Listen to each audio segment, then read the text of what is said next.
Alright guys, welcome back to some more of the Great Ace Attorney 2 Resolve. So we're still on part 2 of the trial, and I think we're going strong. At the very least, we're trying. But we're going to continue on further and see how it goes. So I hope you all continue to enjoy watching. Let's do this. Alright guys, welcome back. And from where we last left off, we were supposed to present a clue on this fountain pen that clearly reveals its owner's identity. And I think I know which one it is too. Alright, hold on a second. Ah, yeah, it's this one. Got it! As well as the initials, there is also an emblem on this fountain pen. An emblem that you will of course recognize, Memo-san.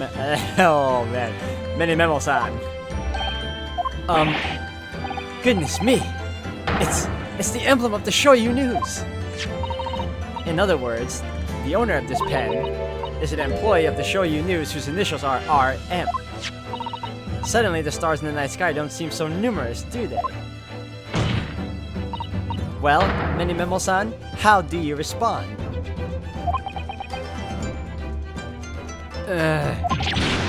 No! Order! Order! Explain yourself, witness. Ha ha. So, this is how the mighty Supreme Court works, is it? Using coercive acts, or tactics, to have well-meaning citizens reveal harmless secrets. I've used nothing but honest tactics. Alright then, fine. I won't try to hide it anymore. Yes, not long before that grim tragedy unfolded. I, a Shoyu News reporter, on behalf of the public, conducted an interview with the Englishwoman. An interview? You never mentioned this before. Withholding news? Important information, really? When exactly was this? As I said, it was before that evil little student girl showed her face in the hut. It couldn't have lasted more than 2 or 3 minutes, that's all. It was just a brief exchange. But it came to nothing, and as we Minimoists say, the people don't pay their dues for unworthy news. However insignificant you deem it to be, this court cannot overlook the meeting between yourself and the victim. You will testify now under oath about the precise nature of this meeting and what transpired. Got it, yes, alright. But, on one condition. Condition? In all good conscience, I couldn't speak out alone about this. You need to call back the earlier witness, Soseki Natsume-san. Soseki-san? Oh yes, according to my notes here, that man has a secret of his own. And brace yourselves, because it's not a harmless one. It's big. What? Minimoism states that one man's secret is every other man's front page story. Very well, I will grant the witness's request in this instance. Officer, summon the earlier witness back to the stand. Soseki-san, hiding something.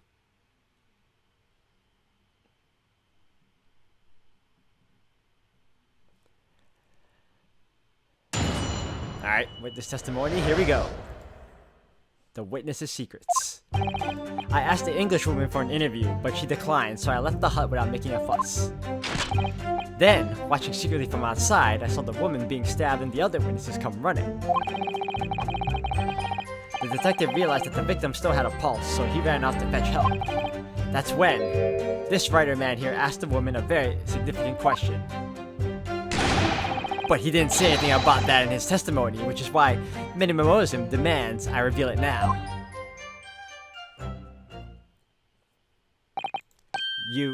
You mean to say the victim?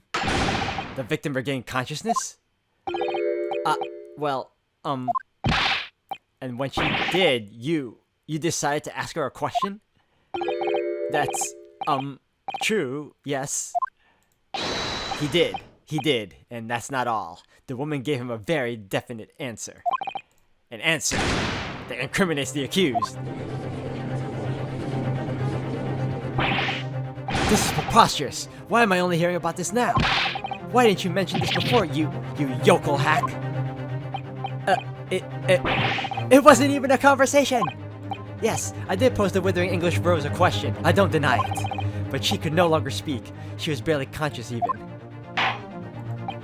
Counsel for the defense, I expect a thorough cross-examination to be conducted here. This court must and will know the truth. Absolutely, Your Excellency. The reporter is claiming that Miss Brett implicated Ray somehow. What on earth could have happened in that hut?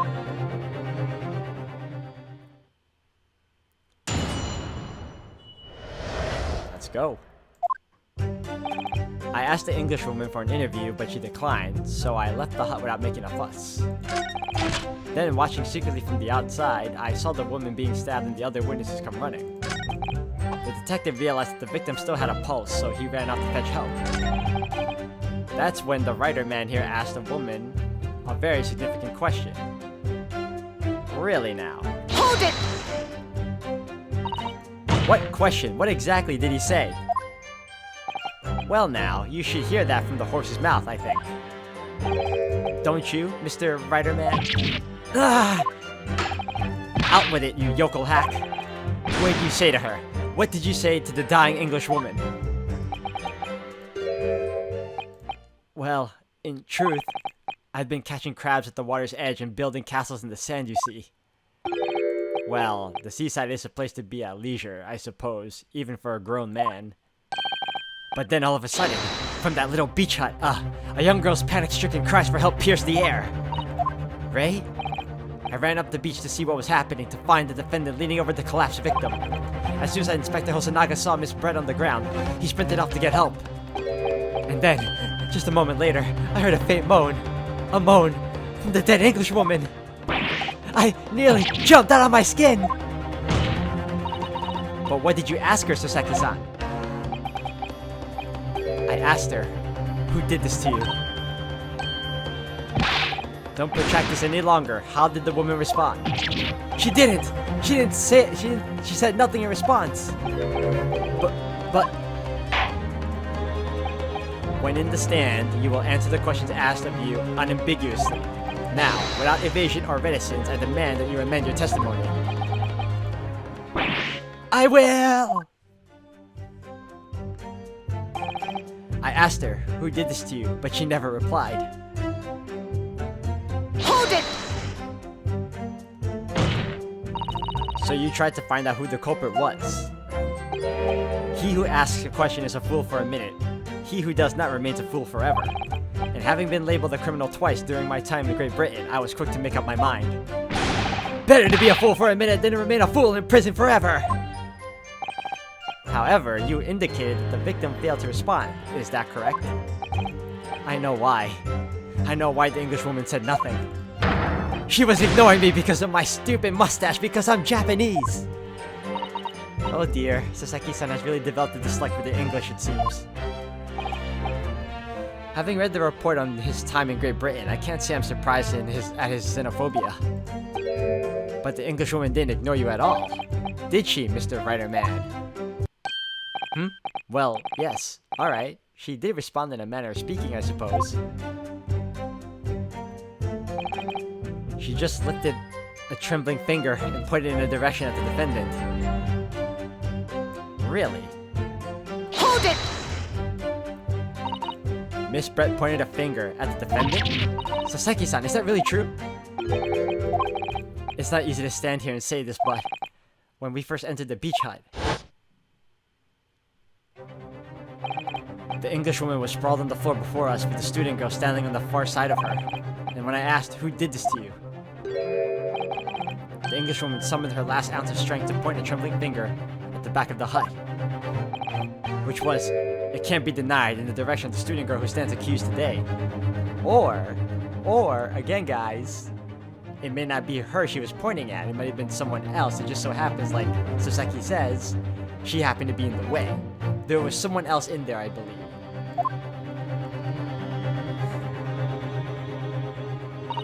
No, Soseki-san, why on earth did you neglect to mention this in your original testimony?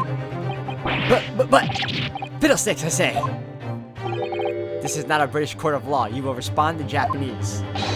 Yes, of course. The Englishwoman did point her finger towards the back of the hut, but I was trembling, and she was trembling, and Everything was a blur. And thinking about it, I feel as though perhaps she was pointing in a slightly different direction. Ya see, guys? I knew it! Actually, no, not slightly. In a very different direction to where the student girl was standing.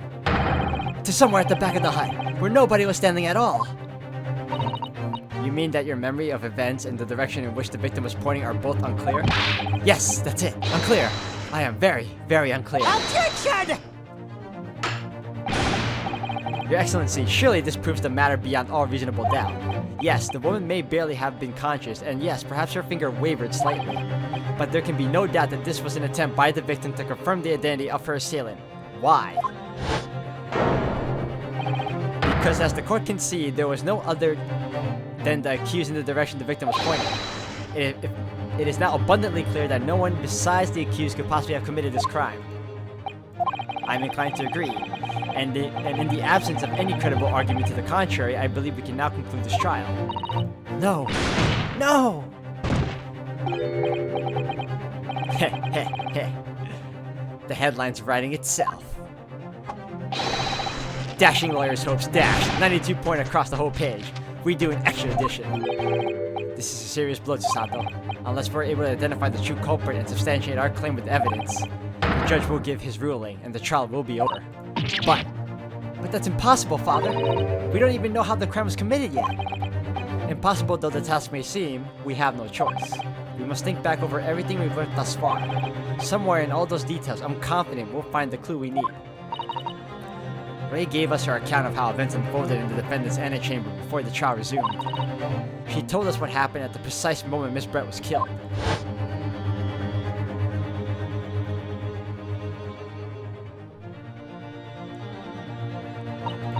The Englishwoman was sitting at the back of the hut listening to what I was saying. And then a moment later, she suddenly got to her feet before collapsing on the floor in front of me with a knife in her back. Oh, messed up on that one. Oops, hold on again. That's 2. Okay, got on the floor. How could Miss Brett have been stabbed in the back in a beach hut that was empty but for herself and Ray? Somewhere amid all the information we've gathered so far, there must be an answer to that question. I take it then that the defense has nothing further to add? So, the gallant Yoko student luck finally runs out. I can't say I'm surprised. In that case, I am ready to deliver my final verdict in this matter. This is a crucial turning point now. If I can't establish what really happened, it's over. Where was the real culprit hiding? And how did he or she stab the victim? I know how. Objection!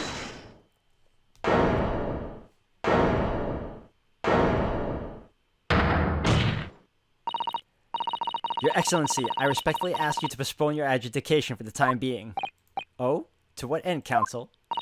The defense would like to present the court with an alternative theory.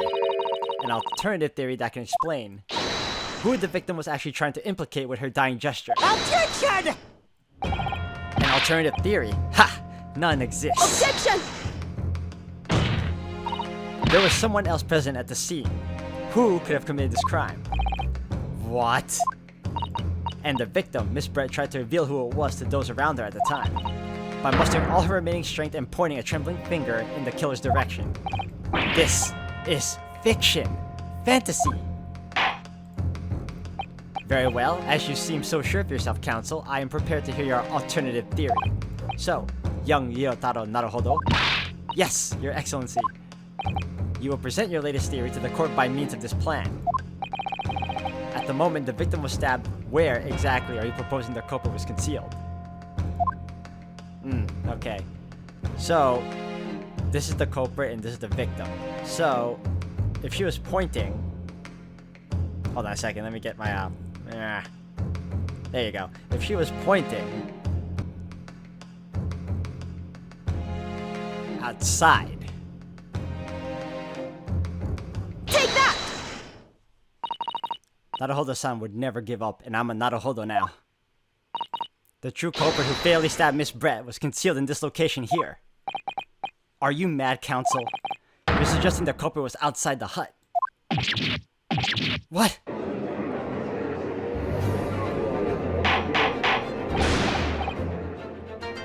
Order, order, order! But student lawyer Naruhodo-san Esquire, that makes no sense at all. You've just pointed out the exact spot where I was hiding to get my scoop snap. But I didn't see any suspicious individuals loitering about. I can swear to that. Obviously, if the culprit had been outside the hut, there's no way that he or she could have stabbed the victim who was inside the hut. Actually, Prosecutor Aochi, there is a way. And, in point of fact, the defense can provide evidence strongly suggesting this is precisely the way Miss Brett was killed. You're bluffing. You're bluffing, you yokel! The defense's assertion is clearly too fantastical for the court to comprehend. You will need to give us more guidance, counsel. What piece of evidence corroborates your theory that the victim was stabbed from the outside of the hut? Crime scene photograph. Where's my R here? Take that! The original photographic print of the crime scene? Yes, it's clearly visible in this print. The trace of the fatal thrust that was delivered from outside the beach. Objection! Do you take us for fools? There's no hint of any such thing. I'm not sure that everyone present would agree. Someone at least appears to have noticed what it is that I'm referring to. Counsel, once again, I must call on you to be explicit to the court.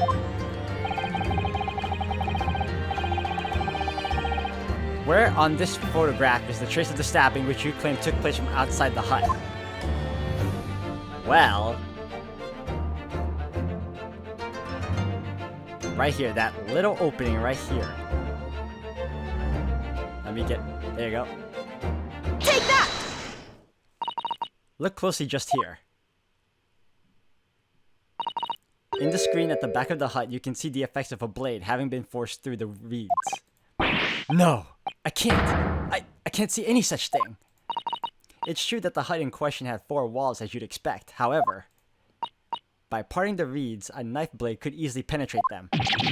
This is extraordinary! Yes. The true culprit actually stabbed the victim from outside the beach hut. And of everyone present at the scene, there is only one person who could have done that. Only one person who was directly outside the hut when Miss Brett was killed.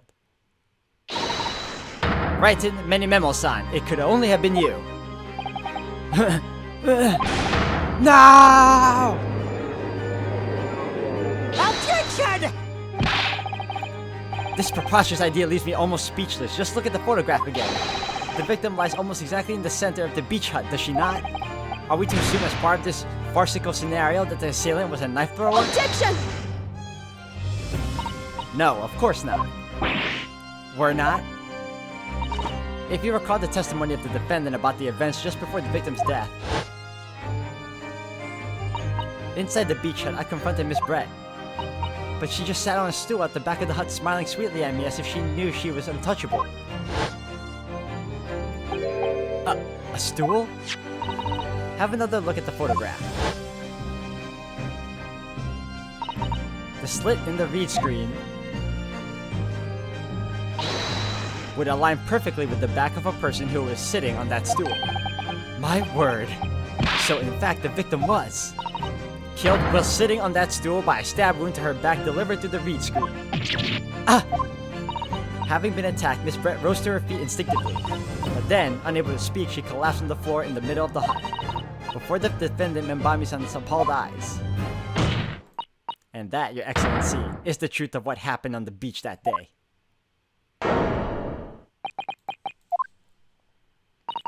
By your silence, Many Memo-san? I take it that you don't deny the charge. This is absurd!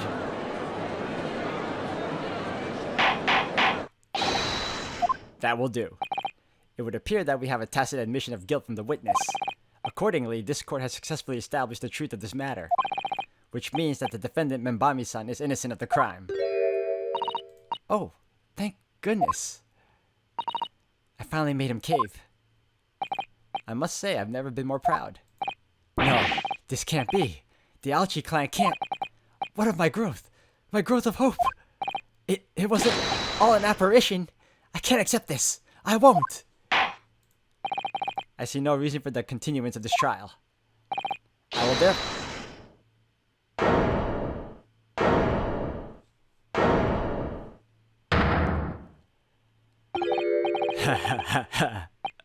Well, this is all very convenient.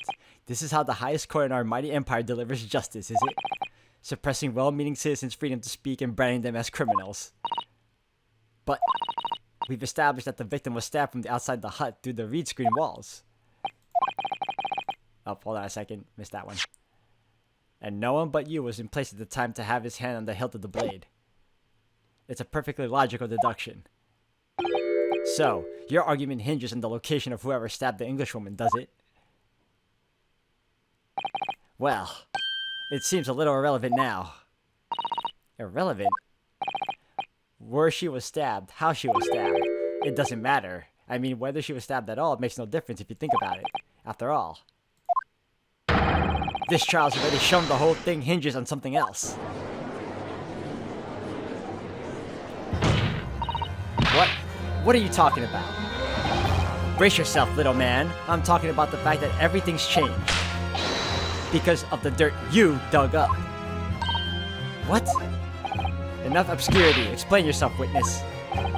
What's to explain? I'm talking about the poison, of course. The poison? Let's ask the professor for a comment on the situation, shall we? I understand that a deadly poison you were developing was stolen from your laboratory, correct? And it's been shown that this poison was administered to the victim, Miss Brett, is that right? That is correct. The unusual constriction of the victim's pupils are a sure sign that this particular poison was used. I see. So, presumably, that means that the victim already had the poison in her body before she was stabbed. Given that her pupils were clearly constricted, it seems highly likely yes. If she had been dead already, the poison could not have circulated in her blood. That was a change. Ah, how refreshing to hear the argument of a metropolitan mind. Precisely, it matters not a jot who stabbed whom and whose back and with whose blade. Because, quite simply, the Englishwoman's life was taken not by the knife, but by the poison. Objection! But that can be explained by the poison being on the blade, as I already... Objection! Haha, forgotten already, have we, yokel? During these very proceedings, the laboratory of the professor at your side assisted in proving the blade of the weapon used to attack the victim had no trace of poison on it whatsoever. So let me get this down. The facts as skillfully established by the defense is this trial turned out to be a headline-making red herring. Is that about right?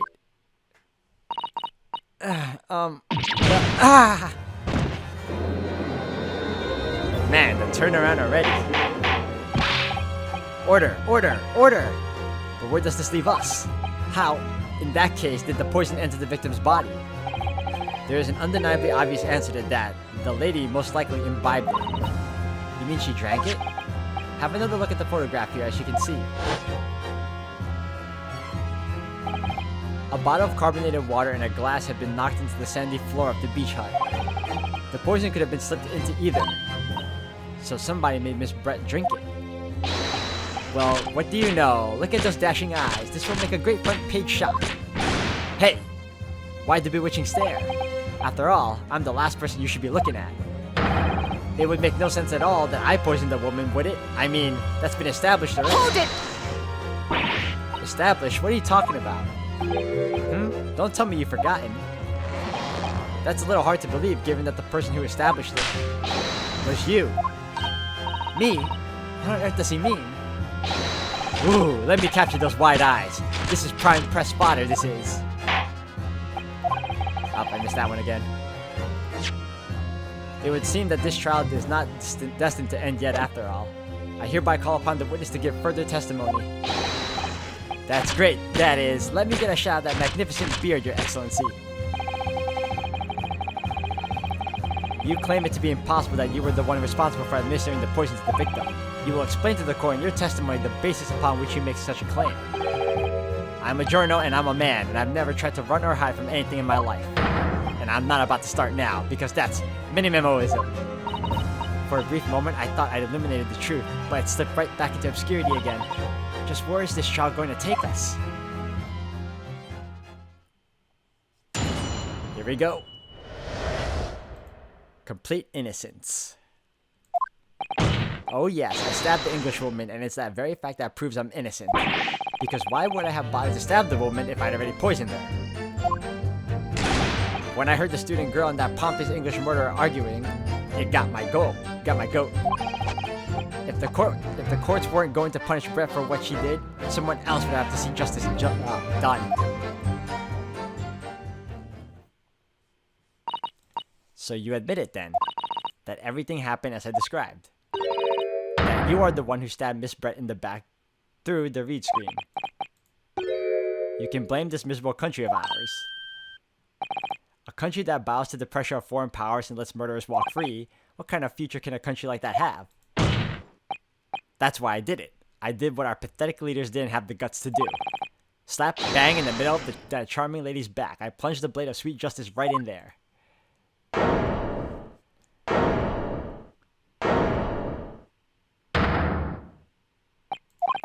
Oh, hold on. Missed that one again.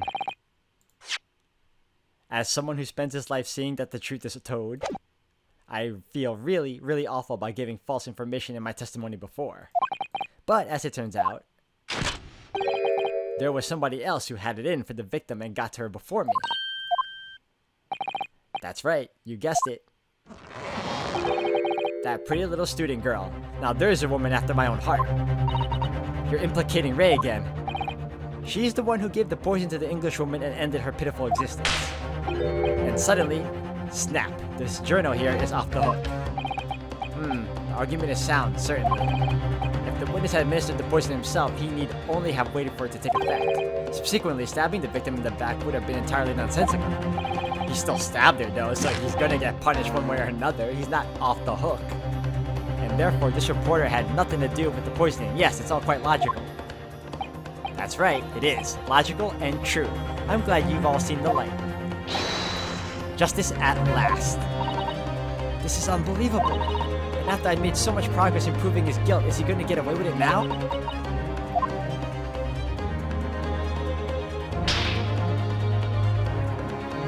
She's really learning a lot from Naruhodo. Think of Kazuma-sama and Naruhodo-san. They never stopped looking for a way forward until the judge's final gavel. Very well then, counsel. Proceed with what I assume to be your final cross-examination in this trial. Yes, Your Excellency. Ooh, okay.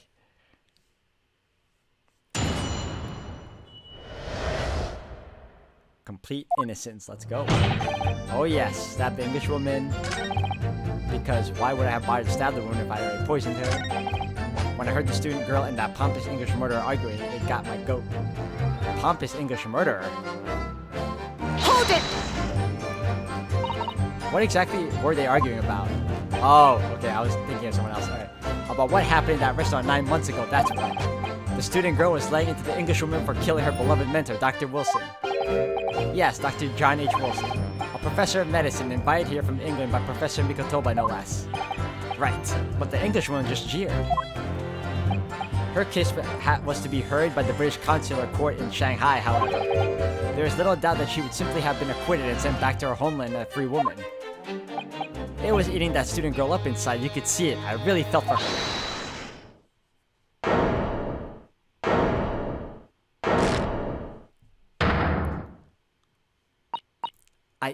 I can't stand here and listen to this tripe. Ray!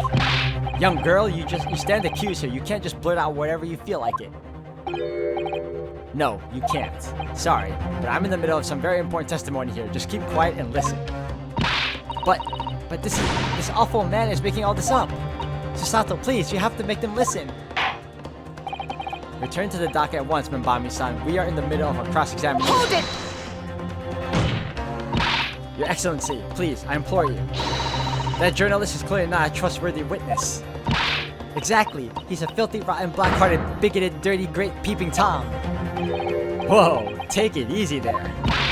Please, I really think the court should hear what the defendant has to say. Your Excellency, I see no need whatsoever to entertain the accused's remarks. I will grant the request of the defense. But, Your Excellency!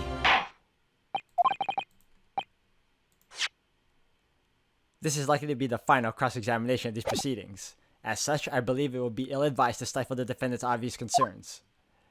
So, whilst recognizing that this contravenes regular protocol, I hereby call upon the defendant to speak. Oh. Thank you so much, Your Excellency. Alright guys, I'm going to have to end the video here for today. Thank you all for watching. Until the next one.